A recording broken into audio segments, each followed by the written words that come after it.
দীর্ঘদিন ধরে আরামবাগ শহর ও শহরতলির একাধিক গুরুত্বপূর্ণ রাস্তার অবস্থা অত্যন্ত বেহাল। কোথাও পাথরের স্তর উঠে গিয়ে রাস্তা বিপজ্জনক, কোথাও গভীর গর্ত, আবার কোথাও কাজ শুরু হলেও মাঝপথে বন্ধ থাকায় নিত্যযাত্রীদের চরম ভোগান্তি পোহাতে হচ্ছে।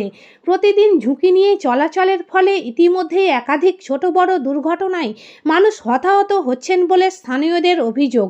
এই পরিস্থিতিতে আরামবাগ পিডব্লিউডি দপ্তরের অ্যাসিস্ট্যান্ট ইঞ্জিনিয়ার নিখিলেশ দে জানান, বিভিন্ন জায়গায় রাস্তার কাজ চলছে এবং আগামী মার্চের মধ্যেই বেশিরভাগ কাজ শেষ হওয়ার আশা রয়েছে। তিনি স্পষ্ট করেন, আরামবাগের সব রাস্তা পিডব্লিউডির অধীনে নয়। জেলা পরিষদ, পুরসভা বা পঞ্চায়েতের আওতাধীন রাস্তার অভিযোগ সংশ্লিষ্ট দপ্তরে পাঠানো হয়। ওভারলোডিংকে রাস্তার দ্রুত ক্ষতির প্রধান কারণ হিসেবে উল্লেখ করেন তিনি।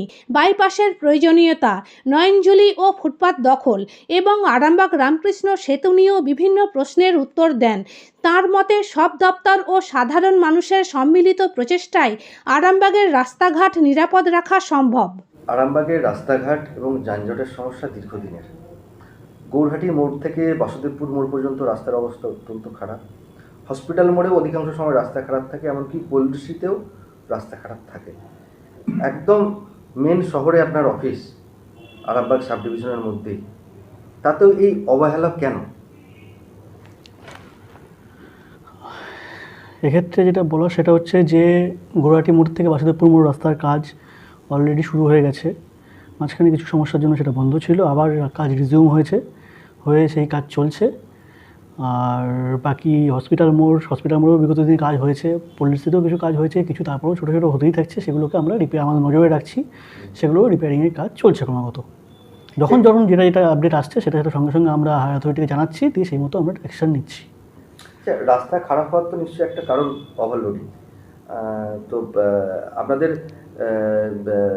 একদম বৈজ্ঞানিকভাবে এই ওভারলোডিংটা রাস্তার কতটা ক্ষতি করে এটা যদি একটু বলেন। ওভারলোডিং তো রাস্তার ক্ষেত্রে খুবই ক্ষতিকারক। সেটা হচ্ছে যে প্রত্যেকটা রাস্তারই একটা ক্লাস টাইপ অফ ভেহিকেলের জন্য ডিজাইন করা হয়। তো তার সেই ক্লাসটা যখন এক্সিড করে যাচ্ছে, তার লোড ক্যাপাসিটি যখন এক্সিড করে যাচ্ছে, সেটা রাস্তার পক্ষে অবশ্যই ক্ষতিকারক। এবার সেটার ক্ষেত্রে সেইটা তো আমাদের কন্ট্রোলে নেই যে গাড়ি কীভাবে কতটা কী ইয়েভাবে আসছে, কিন্তু রাস্তায় যখন যা রিপেয়ারের দরকার হবে সেটা তখনই যখন আমাদের নোটিশে আসছে সঙ্গে সঙ্গে সেটা আমরা হায়ার অথরিটিকে জানাচ্ছি, দিয়ে সেই মতো করে আমরা অ্যাকশনটা নিচ্ছি।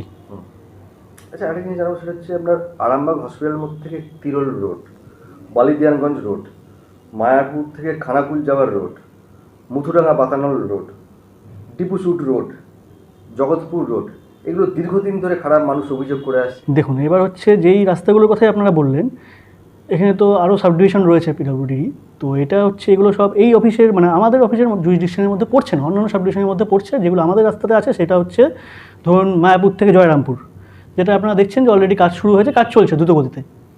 এবং ধরুন মার্চের 15 থেকে 20 তারিখের মধ্যে সেই কাজ প্রায় আমরা কমপ্লিটও করে দেবো। ওই রাস্তাটা মায়াপুর থেকে জয়রামপুর, ওটা দীর্ঘদিনের সমস্যা ছিল, গত 5-6 বছরের সমস্যা, তার আগে থেকে সমস্যা, সেই সমস্যাটা মিটেছে এখন। সেম হচ্ছে গৌরহাটির মোড় থেকে বাসুদেবপুর মোড়, এটাও মার্চের মধ্যে কাজ কমপ্লিট হয়ে যাবে। এইগুলো আমাদের রাস্তা পড়ছে। তারপর হচ্ছে কোতলপুর আরামবাগ যে রাস্তাটা আছে সেটা আমাদের অফিসের মধ্যে পড়ছে, সেটা আমরা করছি। তার সঙ্গে গোহার পুণ্ডহিত রাস্তা, তারপর হচ্ছে সোদপুর কুশিগঞ্জ রাস্তা, যেগুলো এখন ভালো কন্ডিশনে আছে। গোহার পুণ্ডহিত ভালো কন্ডিশনে আছে, সোদপুর কুশিগঞ্জ রাস্তাও ঠিকঠাক আছে। যে রাস্তাগুলো বললাম এগুলো আপনাদের অধীনস্থ নয়? এগুলো আমাদের অধীনস্থ নয়, এগুলো পিডব্লিউডির অন্য সাবডিভিশন আছে, তো সেগুলো তারা দেখছে। কিছু ধরুন যে বালিদানগঞ্জ যে রাস্তাটা, সেটা জেলা পরিষদের রাস্তা পড়ছে।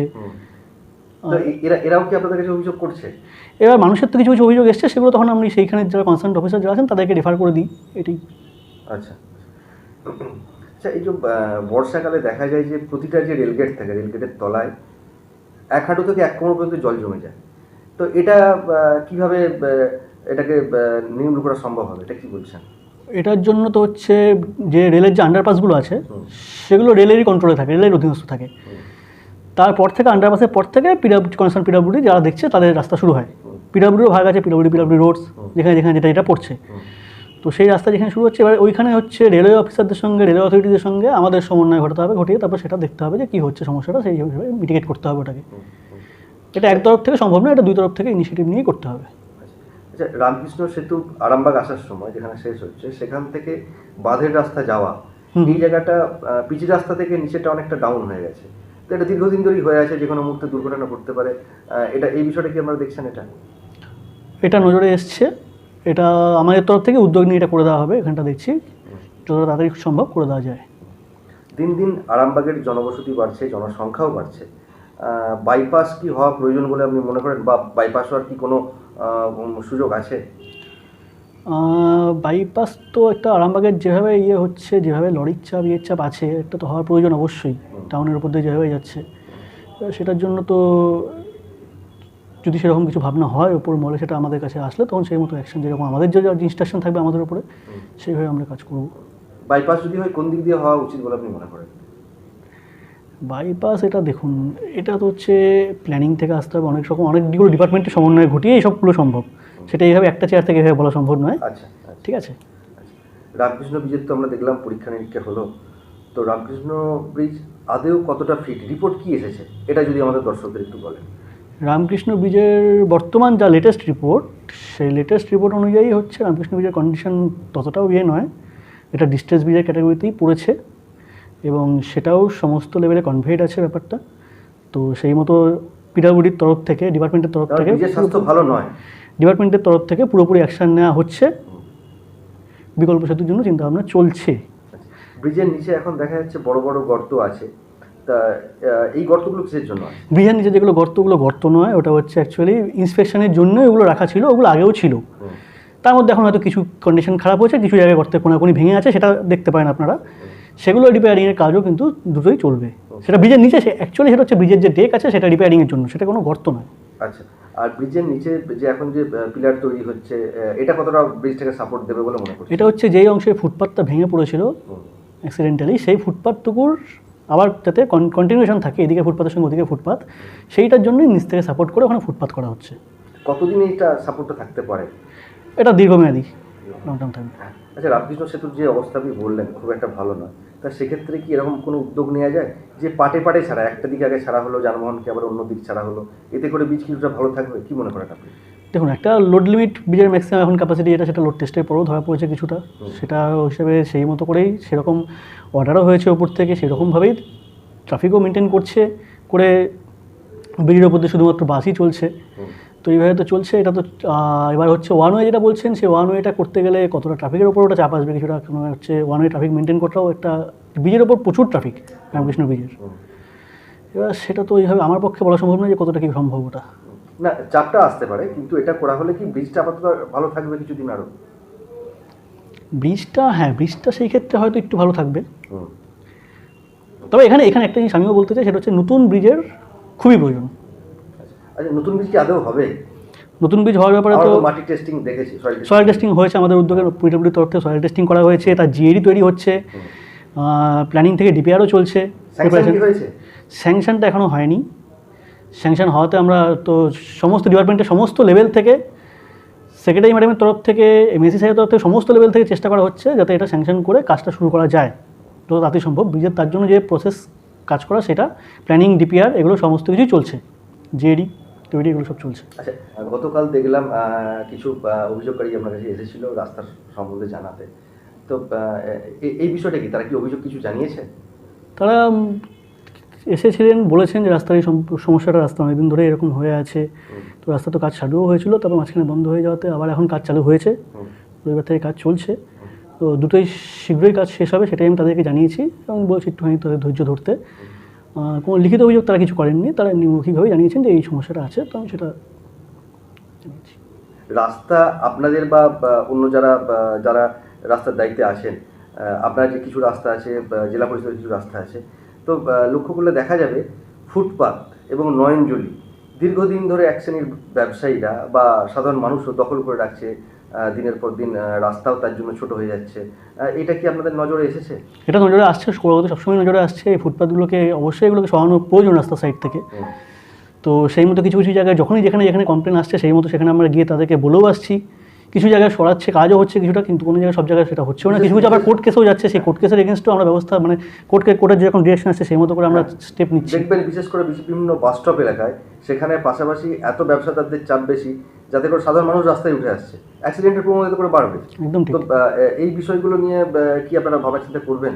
এটা প্রশাসনের সঙ্গে যৌথ উদ্যোগে এই ব্যাপারটাকে ভাবতে হবে, এটা ব্যবস্থা করতে হবে। যখন যেরকম লোকাল থেকে অফিস আসছে, আমাদের কাছে কমপ্লেন আসছে, সেই মতো গিয়ে আমরা তখন একটা জানিয়ে আসছি। এক্ষেত্রে প্রশাসনের সহযোগিতাও দরকার। আচ্ছা, পিচের রাস্তা আমরা দেখেছি, পিচের রাস্তার উপর ইট বেশি দেওয়া হচ্ছে, এটা কেন হচ্ছে? পিচের রাস্তার উপর ইটটা সবসময় বেছানো হয় না, এটা অ্যাকচুয়ালি বর্ষাকালে যখন আপাতকালীন পরিস্থিতিতে পিচের কাজ করা যায় না, কিন্তু রাস্তায় কোনো একটা গর্ত হয়ে গেছে, তখন ব্রিক বেছানো হয় এবং সেটা কোনো কোনো জায়গায় হয়েওছে। আর এখন যদি দেখে থাকেন যে হ্যাঁ সেখানে ব্রিক রয়ে গেছে, তো সেগুলো এটাই হয়েছে, সেই সময় যে ব্রিকগুলো বেছানো হয়েছিল সেইগুলো এখনও সেম কন্ডিশনে রয়েছে বলে সেগুলোকে আর তোলা হয়নি, সেগুলো ওরকম রয়েছে। আচ্ছা, আপনাদের রাস্তায় দেখা যায় বিভিন্ন ক্ষেত্রে কোথায় ট্রান আছে, কোথায় স্কুল আছে, বা কিভাবে ট্রাফিক চলবে, বা কোথায় পার্কিং করা যাবে, এই সমস্ত বিভিন্ন পোস্টার বা এগুলো দেখা যায় আপনাদের তরফ থেকে লাগানো হয়।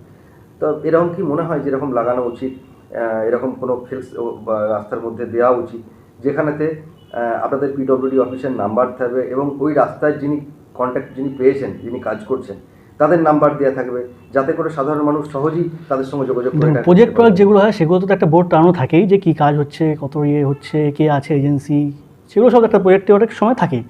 বাকি ধরুন যে কোনো রাস্তার ব্যাপারে যদি কোনো রাস্তার সমস্যা থাকে সেক্ষেত্রে পিডব্লিউডি অফিস সবসময় খোলাই আছে, সেখানে আমাদেরকে যোগাযোগ করতেই পারেন মানুষ, আমাদের অভিযোগ জানালে সেগুলো সঙ্গে সঙ্গে আমরা অ্যাকশন নেবো। অ্যাকশন নিয়ে আচ্ছা, মানুষ কীভাবে যোগাযোগ করবে এটা একটু বলুন। পিডব্লিউডি অফিসটা আরামবাগের ইয়েতে রয়েছে, এখানে আরামবাগের অফিসে এসেও যোগাযোগ করতে পারেন, অথবা পিডব্লিউডির ওয়েবসাইট আছে, পিডব্লিউডির ওয়েবসাইটেও সেখানে আমাদের আগে থেকেই সেই পরিষেবা দেওয়া হচ্ছে, মানুষকে জানানো হচ্ছে যে পিডব্লিউডি ওয়েবসাইটে তারা কোনো রাস্তা যদি খারাপ দেখেন সেটা ছবি তুলে সেখানে আপলোড করতে পারেন। পিডব্লিউডি ওয়েবসাইট আছে, সেই পিডব্লিউডি ওয়েবসাইটে www.pwd.gov.in, সেখানে গিয়ে আপনারা আপলোড করতে পারেন। সেই মতো সেটা তখন ওপর থেকে আমাদের কাছে অটোমেটিক চলে আসবে, এসে সেই মতো আমরা অ্যাকশন নেব। আর কোনো ফোন নাম্বার, হোয়াটসঅ্যাপ কিছু? দেখুন, ডিপার্টমেন্টের একটা ফোন নাম্বার আছে, এইখানে লোকালি যদি বলেন তো লোকালি সেটা হচ্ছে আমার কাছে এমনিতেও অনেক ফোন আসে কখনো কোনো রাস্তার কিছু হলে বা কোনো কিছু জানতে চাইলে, তো সেই ফোন নাম্বার তো আছেই, সেটাতে আপনারা যোগাযোগ করতে পারেন 9073362634। আরেকবার 9073362634। এটাতে আপনারা কোনো রাস্তায় যদি কোনো গণ্ডগোল থাকে তবে সেখানে ছবি তুলে পাঠাতে পারেন, কিন্তু এটা হচ্ছে সেটা শুধুমাত্র আমার সীমিত ক্ষমতা, আমার অফিসের জন্য যেটুকু আমার জুরিসডিকশনের রাস্তা আছে সেইটুকুতে আমরা অ্যাকশন নিতে পারি, বাকি অফিসের তো সেটা আমার পক্ষে সম্ভব নয়। একজন অ্যাসিস্ট্যান্ট ইঞ্জিনিয়ার হিসাবে আপনার কাছে একটা কিছু জানতে চাইব, বিভিন্ন জায়গায় রাস্তা হচ্ছে, দেখা যাচ্ছে শুধু কংক্রিটের ঢালাই করে দেওয়া হচ্ছে, রড ছাড়া ঢালাই কি আদৌ টেকানো সম্ভব? এটা ঢালাই কোনটা বলছেন আপনি বুঝতে পারছি না, এটা কি এটা বলছেন পেপার ব্লক যেগুলো ইটের মতো দেখতে সেইগুলো কথা বলছেন আপনারা? না না, সেটা তো আপনি বললেন সেটার লংজিভিটি অনেক বেশি হয়, এটা বলছি না। ধরুন কোনো রাস্তা হচ্ছে বা ধরুন কেউ কাজই করছে, তো রাস্তার কোনো কাজ করছে, সেখানে তো ধরুন রড ছাড়া শুধুমাত্র কি ঢালাই টেকানো সম্ভব? দেখুন, পিডব্লিউডি রাস্তায় এরকম করে কাজ হচ্ছে না, এবার বাকিটা সেটার ব্যাপার আমি এভাবে এখনই বলবো না, তারা সেখানে তারা সংশ্লিষ্ট ইঞ্জিনিয়ার আছেন, তারা কীভাবে ভেবেছেন, তারা কীভাবে করছেন সেটা তাদের ব্যাপার। না, আমি আপনাকে জানতে চাইছি এটাই, ধরুন কেউ বাড়িতে ছাদ ঢালাই করছে, রড ছাড়া কি ছাদ ঢালাই সম্ভব? না, সম্ভব না। পিলার যে তৈরি হয় সেখানে কি শুধুমাত্র রড ছাড়া ঢালাই দিয়ে সম্ভব? তাহলে ওটাও জানতে চাইছি, ধরুন কেউ রাস্তা একটা পাড়া রাস্তা তৈরি করছে, সেটা কি রড ছাড়া হলে রাস্তাটা টেকসই ভালো হবে? একদমই হবে না। আর একটা একদম শেষের দিকে কয়েকটা বিষয় জানতে চাইছি, সেটা হচ্ছে এই এত কিছু সমস্যা, এত কিছু অভিযোগ, শুধু কি পিডব্লিউডির পক্ষে দেখা এগুলো সম্ভব? না, শুধুমাত্র একটা অফিসের পক্ষে এটা দেখা সম্ভব নয়। এই যখনই হচ্ছে আমরা যে কোনো কাজ করতে যাই সরকারি পদে থেকে, তখন সমস্ত সরকারি ডিপার্টমেন্ট একসঙ্গে হাতে হাত মিলিয়ে কাজ করে, তবেই সেটা এগুলো সম্ভব। ধন্যবাদ স্যার। শীততাপ নিয়ন্ত্রিত অত্যাধুনিক রেস্টুরেন্ট ময়ূখ রেস্টুরেন্ট, এখানে পাবেন চাইনিজ, পোলাও, বিরিয়ানি, তন্দুরি সহ সমস্ত রকম খাবার। এছাড়াও কাস্টমারদের সুবিধার্থে হোম ডেলিভারির বিশেষ ব্যবস্থা রয়েছে। পাশাপাশি যে কোনো অনুষ্ঠানের জন্য ভাড়া দেওয়া হয়। আমাদের ঠিকানা খানাকুল হেলান সংলগ্ন তিলক চক। Phone number 8617492616 9732162360। সেরা খাবারের স্বাদ পেতে আজই আসুন ময়ূখ রেস্টুরেন্টে।